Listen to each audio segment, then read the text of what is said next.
बिस्मिल्लाहिर्रहमानिर्रहीम, अस्सलाम वालेकुम। नाज़रीन, इमरान खान की हुकूमत को इस वक्त लगभग 3 साल होने को हैं और दावा है कि मुल्क सही सिमत में गामजन हो चुका है। बड़े बड़े मसाइल हो चुके हैं।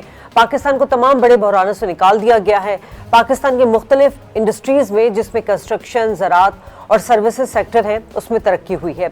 IT एक्सपोर्ट 1.7 हो गई और सबसे बढ़कर GDP इस वक्त 3.94 हो गई है। नाज़रीन, अगर पाकिस्तान की मईशत के स्टैंडर्ड सेट हो चुके हैं, रियासत टैक्स महसूलात कमा रही है, तो फिर गुर्बत में, बेरोजगारी में, महंगाई में इजाफा क्यों है? गुड गवर्नेंस का दावा करने वाली खान की हुकूमत जो इकोनॉमी इंडिकेटर्स के पॉजिटिव होने का इशारा दे रही है, खुद उनका सरकारी इदारा ब्यूरो ऑफ स्टैटिस्टिक्स ये क्यों कह रहा है कि पाकिस्तान में महंगाई 10% है, जबकि पिछली हुकूमत उसको 6 पर छोड़कर गई थी। अब ये क्या लॉजिक है कि हुकूमत की मौशी तरक्की से अवाम को क्यों फायदा नहीं पहुंच रहा? यही आज का हमारा मौजू है। अपने मेहमान का तारुफ करा दो। इस वक्त मेरे साथ टेलीफोन लाइन पर मौजूद है जमशेद इकबाल चीमा साहब, मावन खुसूसी वजीर आजम बराए खुराक। बहुत शुक्रिया सर आपका। कुछ ही देर में हमें नून लीग का मौक़िफ़ भी मिलेगा और हम एक इकोनॉमिस्ट को भी अपने प्रोग्राम में शामिल करेंगे। जमशेद इकबाल चीमा साहब, सर ज़रा ये इसको जस्टिफाई कर दीजिएगा, ये जो हमारी GDP 4 के करीब पहुंच चुकी है, ये किस तरह पहुंची है और कि ये क्या वाकई प्रैक्टिकली हो चुका है, ये भी या नंबर ऑफ गेम्स है? ये एक नाज़रीन और जमशेद इकबाल चीमा से हमारा राब्ता मुनक़ता हो गया। कुछ टेक्निकल वजूहात की बिना पर कॉल नहीं लग रही। इस वक्त हमें माहिर मौशियात ने ज्वाइन किया है। मिर्ज़ा इख्तियार बेग किसी तारुफ के मोहताज नहीं। सासद फ़क़ार अहमद भी हमारे साथ टेलीफोन लाइन पर है। बहुत शुक्रिया आप दोनों गेस्ट का। मिर्ज़ा इख्तियार बेग साहब, अब ये तो बड़ी अच्छी बात है कि हमारी GDP ग्रोथ जो है वो 3.94 पे पहुंच गई है, लेकिन सर मसला यहाँ पर ये है कि जो हुकूमत क्लेम कर रही है वो कुछ और है, जबकि उनका अपना सरकारी इदारा जो है इदारा शुमारियाती, उसकी रिपोर्ट के मुताबिक जो है महंगाई 10% जो है वो बढ़ी है। पिछली हुकूमत में जब छोड़ के गई थी तो 6 पॉइंट थी महंगाई का रेशो। सर क्या असल हकीकत क्या है सर? देखिए, पहली चीज तो ये है कि जो ब्यूरो ऑफ स्टैटिस्टिक्स की फिगर है उसमें अप्रैल वरा की मार्च वरा में जो इन्फ्लेशन है वो 25 और 27% तक है। इन 2-3 महीनों में पीक पे गया है, तो एवरेज जो है वो 10.9 पे इन्फ्लेशन है, वो 11 पे 12 पे था।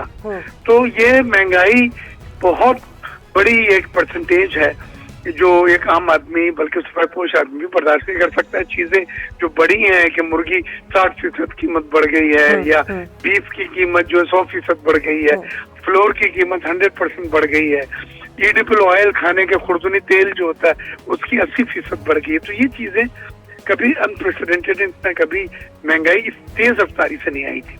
जहां तक सवाल है GDP का, वर्ल्ड बैंक और IMF ने GDP पाकिस्तान की जो फोरकास्ट की ऑफिशियल 1.3 से 1.5 है, और उन्होंने अपना तखमिया या पेशनगोई चेंज नहीं किए कि ये पाकिस्तान की 4 कर दी, देख के वो अपनी भी 4 कर दें। अभी उनकी वही 1.5% है। स्टेट बैंक के 3% और हुकूमत के 3.9% है। अब सवाल ये है कि ये वेरिएंस क्यों आया और ये एकदम से क्या हो गया कि GDP ग्रोथ तोड़ने लगी, भागने लगी, वो मैं बतलाना चाहूंगा आपको जी। देखिए, हमने अपनी वीट की कीमत बढ़ाई, सपोर्ट प्राइस 2000 रुपए पर मन कर दी थी और उससे 1200 रुपए काश्तकार को मिले। ये पैसा जब मार्केट में गया तो जो मोटरसाइकिल ले सकते थे उसने मोटरसाइकिलें ली, जो गाड़ी ले सकते थे उसने गाड़ी ली, और इस तरह से मार्केट में तेजी आई। फिर कंस्ट्रक्शन का जो पैकेज प्राइम मिनिस्टर ने दिया हुआ था, जिससे 30-40 सनतें जो मुंसलिक है, उसमें स्टील, उसमें सीमेंट, इसकी डिमांड बहुत तेजी से बढ़ी है और इसकी वजह से तकरीबन जो सीमेंट फैक्ट्रीज है वो सब एक्सपेंशन में चली गई है। लेकिन ये उस पैकेज के तहत है कि जो कंस्ट्रक्शन को दिया गया। अब आप आ जाए, मैं रेमिटेंस बढ़ गई है। आपको सुन के खुशी होगी कि $2.25 बिलियन की रेमिटेंसेस हर महीने अब आ रही हैं और $29 बिलियन का हदफ रखा गया है। ये जो पैसे हैं ये मार्केट में जाते हैं, जो रेमिटेंस अपने घर वालों को, फैमिली को भेजते हैं, तो वो फिर उसका एक्सचेंज कराते हैं। इसी तरह RDA अकाउंट, रोशन पाकिस्तान अकाउंट में $1.5 अरब आया है बाहर से, वो रेमिटेंसेज ही हैं। वो पैसे डायरेक्ट अकाउंट में आ जाता है, उससे घर वाले निकाल के रुपये में कन्वर्ट कराते हैं। ये पैसा जो मैंने जितने 3-4 आपको सोर्सेज बतलाए, ये पैसा मार्केट में आया है जो हजारों बिलियन की शक्ल में था, जिसमें सिर्फ गेहूं से आटे की जो कीमत सपोर्ट प्राइस गेहूं की बढ़ाई थी उससे 1200 आया। तो ये टेम्परेरी है। हमें ग्रोथ जो चाहिए एक्सपोर्ट लेड ग्रोथ चाहिए कि मुल्क में एक्सपोर्ट के जरिए जो ग्रोथ आती है उसमें फॉरेन एक्सचेंज अर्निंग भी होती है बाहर से, और उसमें जॉब क्रिएशन भी होता है, मुलाजमत के मौके भी पड़ जाते हैं। वो आपके यहाँ नहीं नजर आ रहा है। तो इस चीज को माशी तरक्की या मोटरसाइकिलों के खरीदने का या गाड़ियों की 26% फरोख्त बढ़ जाना जो है, मैं इसको प्रोडक्टिव माशी तरक्की में शुमार नहीं करूंगा। ठीक है वकार साहब, ये जो नंबर ऑफ गेम है या जो बातें हमें इख्तियार बेग साहब ने बताई है, मेरा ख्याल है एक आम आदमी को इस तरह समझ नहीं आई होगी। आम आदमी को समझ ये आता है कि essential food items double digits पे चले गए, पेट्रोल इतना महंगा हो गया है, आटे की कीमत, चीनी की कीमत, मतलब उनके खरीद से जो है वो कैपेसिटी से बाहर हो चुका है। मुझे ये चीज़ समझा दे सर कि क्या ऐसे जादू की छड़ी चली है कि वफाकी बजट की तैयारी से 1 महीने पहले ही आप सेक्रेटरी खजाना को तब्दील कर देते हैं और कुछ अर्से पहले आपने वजीर खजाना को तब्दील कर दिया और फिर अचानक मईशत के हवाले से जो है वो प्रोग्रेसिव रिपोर्ट्स आनी शुरू हो गई। सर आसान लफ्जों में समझाइएगा सर। जी बहुत शुक्रिया, आपने बहुत अच्छी तरफ जो है वो इशारा किया है। और नेचुरली जो टर्नओवर है ब्यूरोक्रेसी में, सिविल सर्विस में, खास तौर पे उस सिविल सर्विस में जिसने बजट प्रिपेयर करना होता है इन बड़ी ही अहम मई जून के मंथ्स में, ये टर्नओवर अच्छा नहीं होता क्योंकि आपको एक इंस्टीट्यूशनल मेमोरी लाजमी चाहिए होती है बजट को प्रिपेयर करने के लिए। अच्छा, इसमें सिर्फ मैं एक बात ऐड करता चलूं कि ये जो ग्रोथ के नंबर्स होते हैं ये बेसिकली पिछले ट्रेंड को देखते हुए होते हैं और आपके पास 9 माह का डेटा होता है, अभी आपके पास कंप्लीट डेटा नहीं होता। तो जो ग्रोथ का नंबर आपके सामने है वो एक किस्म का प्रोविजनल नंबर है जो आने वाले दिनों में वैसे भी रिवाइज होना है। तो ये this is not a number जो कि फॉर एग्जांपल एक टर्म अप या कंसर्न नंबर है। एक बात हो गई। दूसरा, आई थिंक आप और मिर्जा साहब जो हैं, आप दोनों बहुत अहम रिस्क की तरफ इशारा कर रहे हैं। जो इकोनॉमिक ग्रोथ है वो सिर्फ एक एस्पेक्ट है इकोनॉमिक इम्प्रूवमेंट का, और हमें खुशी है कि अगर हम ग्रोथ की तरफ या शरह नमी में बेहतरी की तरफ जा रहे हैं। लेकिन जो बाकी के रिस्क हैं, जो स्ट्रक्चरल रिस्क हैं, वो वही हैं। और मेरा ख्याल है आम बंदे के लिए आपने जो अफराते ज़र में इंक्रीज की बात की वो तो बिल्कुल एक बाइटिंग फैक्टर है ही है। उसके अलावा जो 2-3 मोटी मोटी चीजें हैं जहां इस वक्त हमें ख्याल रखने की जरूरत है आने वाले दिनों में, क्योंकि आपने आने वाले बजट का जो है वो हवाला दिया। एक तो ये है कि कोविड का जो खतरा है आपकी इकोनॉमी के लिए और जॉब्स के लिए, एम्प्लॉयमेंट के लिए, वो टला नहीं है। सो नेचुरली हमें ये मालूम है कि जब हम इकोनॉमी को खोलेंगे, जब हम लॉकडाउन को खोलेंगे, तो एक सर्ज जो है वो दोबारा आनी है, क्योंकि जाहिर है वैक्सीन की या मेडिकल सोल्यूशन की कोई तो नहीं है। तो वहां पे जो हमारी प्रिपेयर्डनेस है इस वक्त, उसको मद्देनजर रखते हुए जो इकोनॉमिक है वो इस वक्त मौजूद है। टेम्पररी अनएम्प्लॉयमेंट जो है वो आती रहेगी जैसे जैसे आप माइक्रो और लॉकडाउन की रिजीम को बरकरार रखेंगे। ये एक रिस्क है जो गरीब बंदे को इम्पैक्ट करेगा। दूसरा जो मेन मसला है वो ये है कि ऑलरेडी इतनी ज्यादा इस वक्त डेट एक्यूमुलेट हो चुकी है कि ये डेट भी तो हर एक सिटीजन जो है पाकिस्तान का उसी में उतारनी है, और पर कैपिटा डेट जो है या पर पर्सन डेट जो है वो इंक्रीज पे है इस वक्त। और आपको कोविड की वजह से जो डेट में छूट मिली थी वो माफ तो नहीं हुई, वो डेट भी सिर्फ डेफर हुई है। यानी अगले साल में और उससे अगले साल में जो बैंकिंग सेक्टर के दोस्त अहबाब है वो हमें ये बता रहे हैं कि बैंकिंग सेक्टर के लिए रिस्क बहुत बढ़ जाएगा अगर ये जो कर्जे दिए गए हैं, जिनका हवाला मिर्जा साहब ने भी किया, आपने भी किया। आज तो आपने वो कर्जा दे दिया तैयार चलाने के लिए, लेकिन अगर ये कर्जा जो आप नेक्स्ट ईयर वापस ना कर सकी, आपका जो छोटा बिजनेसमैन है, नैनो एंटरप्राइज है, माइक्रो एंटरप्राइजेस हैं, तो आपका तो बैंकिंग सेक्टर जो है वो अंडर स्ट्रेस आ जाएगा। तो ये दूसरा रिस्क है इस वक्त डेट का, जो कि हमें आने वाले दिनों में इसको देखना होगा। ठीक है इख्तियार बेग साहब, ये जो सर्कुलर डेट की जो बात कर रहे हैं, जब हुकूमत आई थी तो उस वक्त 1100 अरब रुपए था।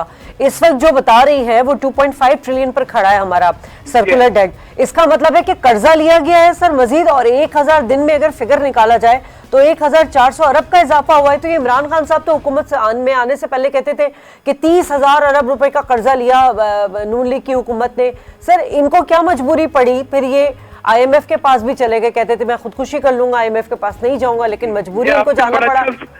सबसे अच्छा पॉइंट आपने उठाया। देखिए इस वक्त पाकिस्तान के जो कौमी कर्जे हैं वो GDP का 95% तक पहुंच गए हैं।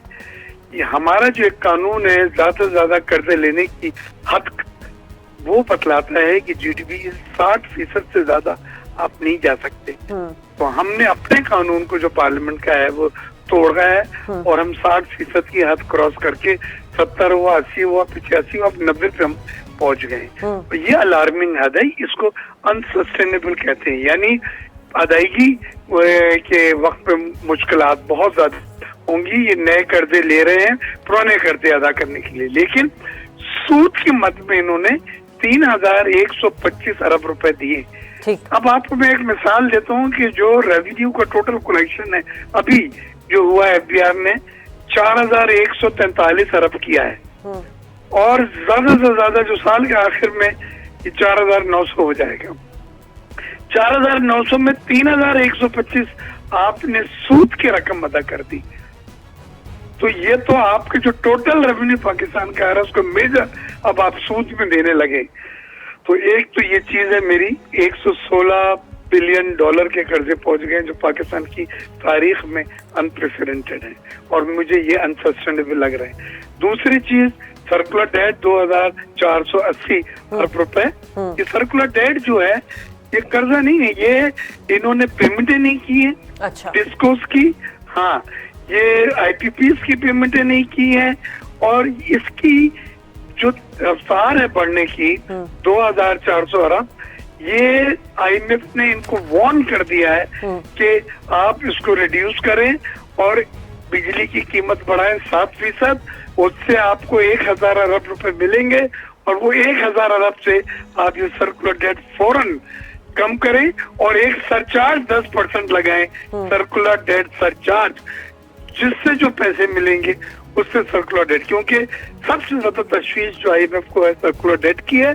और public sector loss making organization, वो हुकूमती इदारे जो लॉस में जा रहे हैं, जिसमें PIA, रेलवे, वापडा और स्टील मिल है, इनको गुज़िश्ता 2 साल में इस हुकूमत ने 1000 अरब अपने नेशनल एक्सचेकर यानी कौमी खजाने से दिया है इन मिलों को, इन फैक्ट्रीज को, इन इदारों को चलाने जिनकी चिमनी से धुआं नहीं निकल रहा है। स्टील मिल बंद है।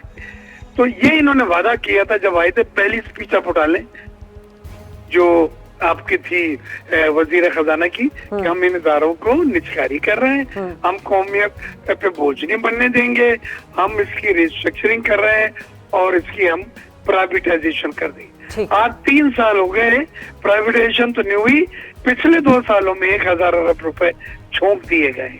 तो ये वो हैं जो मिसमैनेजमेंट है और जो IMF की तजवीज है। अच्छा। और बजट में ये बड़े चैलेंज है जिनको ये एड्रेस इनको करना पड़ेगा। ठीक है वकार साहब, ये क्या वाकई इमरान खान की हुकूमत की मिसमैनेजमेंट है जो अभी हम मईशत का हाल देख रहे हैं? लेकिन अगर प्रैक्टिकली देखा जाए तो PTI की हुकूमत जब आई थी तो सिर्फ इक्तिसादी बदहाली की सूरत में उनको मईशत मिली थी और शायद इसी वजह से हुकूमत को, PTI हुकूमत को अपने मंशूर के बरक्स बेल आउट पैकेज पर जाना पड़ा, IMF से कर्जा लेना पड़ा और ये जो रोजमर्रा के जो मसाइल हैं जिसमें बिजली हो गई, गैस हो गया और दीगर अद्वियात हो गई, टैक्स हो गए, उसमें अवाम को रिलीफ नहीं मिल सका। वजह सिर्फ यही थी कि बड़ी प्रैक्टिकली जब हुकूमत में आने के बाद उनको मईशत बहुत बुरे हाल में मिली। जी देखिए, किसी हद तक तो आपकी बात बिल्कुल ठीक है, क्योंकि जो आपके स्ट्रक्चरल रिफॉर्म हैं, जो आपकी बुनियादी बातें हैं, वो तो तमाम हुकूमतों के अदवार में सेम रही हैं। तो अभी आप और मिर्जा साहब गर्दशी कर्जों की बात कर रहे थे, ये मसला जो है ऐसा नहीं है कि पीपल्स पार्टी और नून लीग के टाइम में नहीं था, उसको उस वक्त भी एड्रेस होना चाहिए था। बिल्कुल आपकी बात ठीक है। मिर्जा साहब ने लॉस मेकिंग एंटरप्राइज की बहुत अच्छी बात की, जिन कंपनियों के उन्होंने नाम बताए, बिल्कुल ये कंपनियां उस वक्त भी लॉस मेकिंग थी, उस वक्त भी काम नहीं हो सका। तो ये बातें तो बिल्कुल ठीक है, लेकिन फिर ये भी इशू है कि अगर हम ये कहते रहेंगे कि जी माजी की हुकूमतों का बैगेज है, तो फिर तो कोई भी हुकूमत जो है nobody will bell the cat. तो मेरा ख्याल है कि यहाँ पे अब जरूरत है कि पॉलिटिकली अनपॉपुलर होके, पॉलिटिकल कॉस्ट पे करके कोई ना कोई जो है वो कड़वी कड़वे मेजर्स जो हैं, जो आपकी पेनफुल एडजस्टमेंट आपने लेनी है, एक दफा आप लें और आप क्लीन स्लेट के साथ आगे जाएं। अगर हर गवर्नमेंट ये सोचती रहेगी कि जी हमने लॉस मेकिंग एंटरप्राइजेस को चलते रखना है या वेंटिलेटर पे रखना है सिर्फ इसलिए क्योंकि मैं पॉलिटिकली अनपॉपुलर ना हो जाऊं, तो आप, मैं और आने वाली नस्लें जो हैं वो कर्जे के बोझ से नहीं निकल सकते। अच्छा इख्तियार बेग साहब, चूंकि आपकी पॉलिटिकल एसोसिएशन भी, ये सवाल ये बनता है सर आपसे कि कहा जाता है कि इकोनॉमी स्टेबिलिटी के लिए जो है पॉलिटिकल स्टेबिलिटी बहुत बहुत ज़रूरी है, हमें वो तो कहीं नजर नहीं आया इन 3 सालों में। आपको याद होगा शहबाज शरीफ साहब ने नेशनल असेंबली के फ्लोर पे ये बात की थी कि आए जी इकोनॉमी चार्टर ऑफ डेमोक्रेसी जैसे था, इसी तरह चार्टर ऑफ इकोनॉमी करते हैं, हम आते हैं साथ आपके बैठते हैं। लेकिन क्या नजर आता है, ये इमरान खान साहब का घमंड है कि वो इस अहम मामले पर जो है वो अपोजिशन को साथ नहीं लेना चाहते?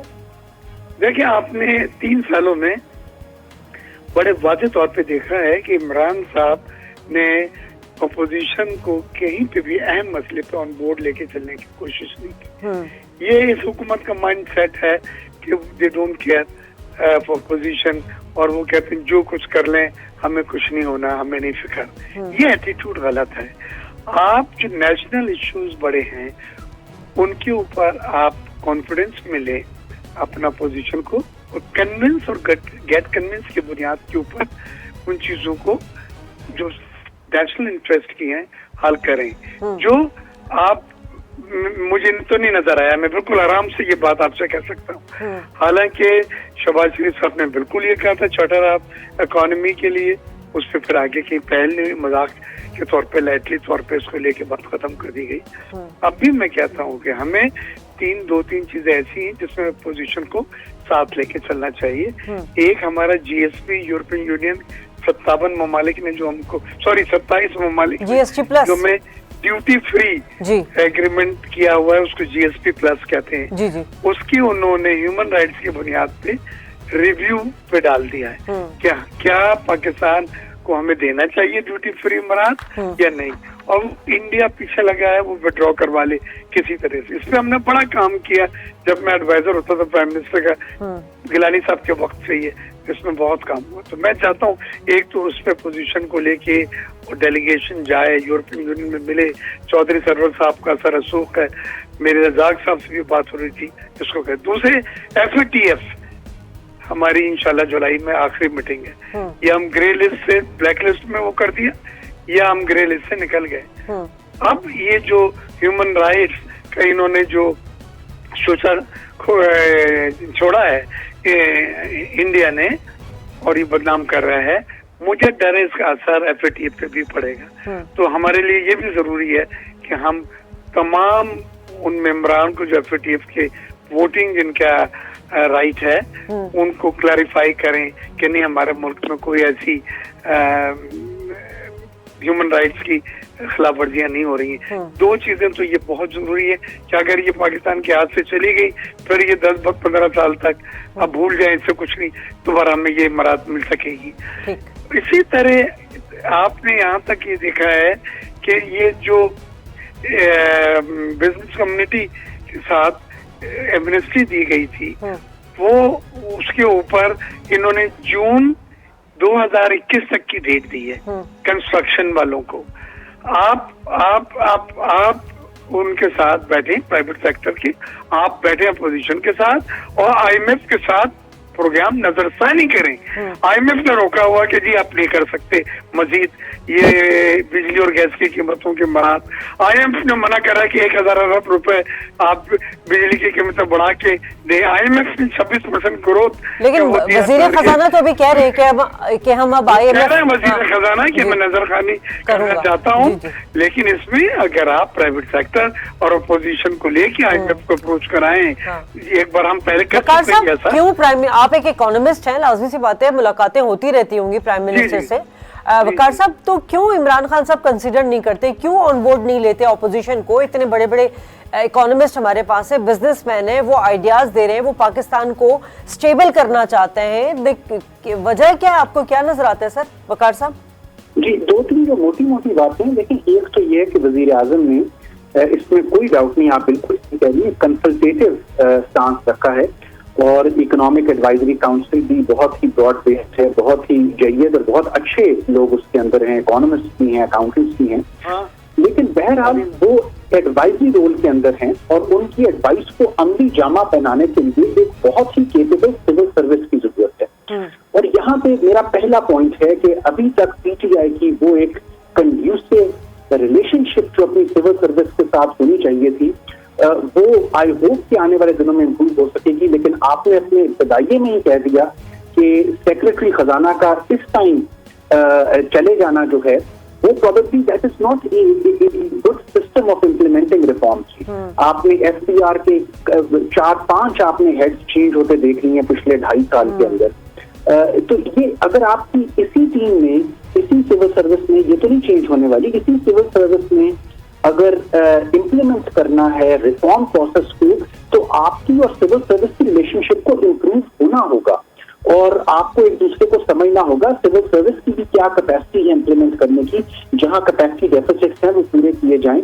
अगर उनको कोई अकाउंटेबिलिटी का बहुत ज्यादा इस वक्त कोई खतरा है, अकाउंटेबिलिटी ओवर ड्राइव है, उनके उन खतरात को भी एड्रेस किया जाए। और यही है और जहां पे फॉर एग्जांपल आपने उनको थोड़ी स्पेस दी है, एम्पावर किया है, ओनरशिप ली है उनके इनिशिएटिव्स की, तो वो सिविल सर्विस डिलीवर भी करती है। आपने टीटेक का अर्ली हार्वेस्ट प्रोग्राम जो था वो इसी सिविल सर्विस से अचीव किया था। ठीक है इख्तियार बेग साहब, फाइनली जो मुझे एक बात पूछनी चाहिए थी सर कि ये जो जीडीपी की जो तरक्की की शरह जो है ये अगर बढ़ भी गई है तो इसका इम्पैक्ट आम आदमी तक क्यों नहीं पहुंच रहा? वही बात मैं कहूंगी कि एसेंशियल फूड आइटम्स आवाम को सस्ते क्यों नहीं मिल रहे? क्या जीडीपी एक अलग सब्जेक्ट है और महंगाई जो है वो एक अलग सब्जेक्ट है? जी हाँ, देखिए ये अफराते ज़र जिसको इन्फ्लेशन भी इंग्लिश में कहते हैं, ये हमारा 12-13% हो गया था। इस 2 तरह का अफराते ज़र होता है। एक सीपीआई इंडेक्स होता है हमारा। सीपीआई इंडेक्स में खाने पीने की अशिया, खुर्दुनी अशिया, आटा, खुर्दुनी तेल, शक्कर, अंडे, मुर्गी, बीफ और पेट्रोलियम, जो पेट्रोल फ्रेट वगैरह होता है आपका, ये बास्केट बनती है। इस बास्केट की शरह जो है वो 12% से ज्यादा थी और अप्रैल के महीने में एक जगह पे ये 27% पहुंची। इसके माने ये है कि हमारा अफराते ज़र या महंगाई, जिसको आसान लफ्जों में आप कह सकते हैं, वो तो बढ़ रहा है और उसमें खाने पीने की अशिया के ऊपर जोर है जिसकी कीमतें बढ़ रही हैं, जो एक आम आदमी की 10 तरह से बढ़ रही हैं। क्यों बढ़ रही हैं? 2 रीजन होते हैं उसके। एक, आपने डिमांड सप्लाई मैकेनिज्म को मेंटेन नहीं रखा, यानी जब डिमांड होती है तो सप्लाई को इंश्योर किया जाता है। अगर शॉर्ट है शक्कर इंपोर्ट कर ली जाती है। गेहूं का अगर एक सूबे से दूसरे सूबे में कमी बेशी होती है तो पहुंचाया जाता है। अगर शॉर्ट है तो एक्सपोर्ट की इजाजत नहीं दी जाती क्योंकि लोग रखें। ये कहलाता है डिमांड सप्लाई मैकेनिज्म। वो हमने मेंटेन नहीं किया, शक्कर को पहले एक्सपोर्ट कर दिया, उस पर रिबेट भी दे दिया, फिर शॉर्ट पड़ा तो महंगे में उसको इंपोर्ट करा, वो कीमतें गई। दूसरी, रुपए की जो डिवैल्यूएशन है, आपका जवाब का है, ये जुमला जवाब है जो मैं कहने जा रहा हूँ। 35% जब डिवैल्यूएशन हुई थी, 168 रुपए पे रुपया चला गया था। महंगाई फिर वहां से जिन रुकने वाला नहीं है। ठीक, वो 35% की जो डिवैल्यूएशन की गई थी, जो बाद में अब ये रिवर्स कर रहे हैं, अब रुपये को मुस्तहकम कर रहे हैं। इन्होंने 2 गलतियां की थी। एक, मार्कअप रेट 13% पे ले गए थे, पॉलिसी रेट स्टेट बैंक का उसको कहते हैं, उससे बैंकों के लैंडिंग रेट 15-16% हो गए थे, सरमायाकारी रुक गई। चले मैं आखिरी सवाल वकार साहब से कर लूं। वकार साहब, ये जो बात कर रहे हैं रुपए की डिवैल्यूएशन के हवाले से, इसका मतलब ये कि महंगाई इतनी बढ़ी लेकिन कुव्वते खरीद जो है वो नहीं बढ़ सकी है? बिल्कुल ऐसा ही है जी। और आपकी जो ग्रोथ है फॉर एग्जाम्पल, उसके अंदर भी अगर आप देखें तो एक इकोनॉमी में 2 चीजें जो हैं उनको बड़े बैलेंस में ग्रो करना चाहिए, वेजेस और प्रॉफिट्स। प्रॉफिट्स जो हैं जो एक सरमायादार की जेब में जाते हैं, वेजेस वो हैं जो गरीब की या तनख्वाहदार तबके की जेब में जाते हैं। अगर इकोनॉमी में ग्रोथ इस वजह से आ रही है क्योंकि सिर्फ प्रॉफिट्स इंक्रीज हो रहे हैं, तो फिर तो गरीब को उस ग्रोथ का कोई फायदा नहीं। लेकिन अगर इस तरह आई कि प्रॉफिट भी और वेट भी दोनों बैलेंस तरीके में इंक्रीज हो, फिर वो एक ऐसी ग्रोथ होगी जिसके समराट जो हैं वो पूरे स्टॉक ऑफ पुअर और गरीब तरीन तबके तक जाएंगे और उनकी स्टैंड ऑफ लिविंग बेहतर होगी। ठीक है, मिर्जा इख्तियार बेग साहब, वकार साहब, आप दोनों का बहुत शुक्रिया। नाज़रीन, क्लोजिंग में यही कमेंट्स करूंगी कि 4% जो है ग्रोथ रेट के ऊपर आवाम खुशी मना रही है या नहीं, इसका फैसला आने वाले इलेक्शन में ज़रूर हो जाएगा। प्रोग्राम से इजाज़त चाहूँगी। अल्लाह निगहबान।